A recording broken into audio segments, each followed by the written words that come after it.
dire. C'est ça qui en créera la richesse. Moi, tu enchaînes beaucoup sur AR, VR, MR, réalité virtuelle, réalité augmentée, réalité mixte. Est-ce qu'on peut se poser 5 minutes et que tu nous dis c'est quoi la différence entre chaque chose? Parce que ça fait, pour beaucoup de gens, c'est presque la même chose en fait. Et du coup, l'idée, est-ce que tu arrives à nous expliquer les trois différences entre chaque monde? Alors oui, je vais me lancer dans la partie définition. La réalité virtuelle, c'est le fait d'avoir souvent c'est un casque, mais ça peut être d'autres dispositifs comme des caves, etc.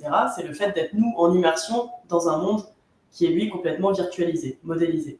Donc c'est le fait d'être en immersion dans un monde, on peut tourner la tête à gauche, à droite, derrière, voir un environnement unique, un peu comme dans la vraie vie, donc c'est assez intuitif.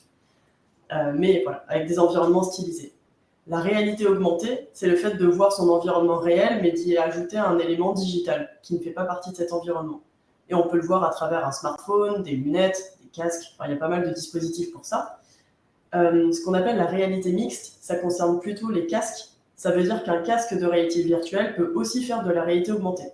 C'est-à-dire qu'avec un mode spécifique, on peut soit avoir un environnement full designé, 3D, etc., soit certains jeux où on n'a que des composantes, on a par exemple qu'un avatar, des effets 3D et compagnie. Le métavers, ça a fait beaucoup de bruit l'année dernière, mais pour nous, en tout cas professionnels de LXR, et là je parle un peu au nom du CNXR, pour nous le métavers c'est forcément immersif, c'est forcément interactif en temps réel et interconnecté. Et pour l'instant, on a plutôt des plateformes de métavers comme Vroom, VRChat et d'autres, Rec Room, etc., qui sont des métavers.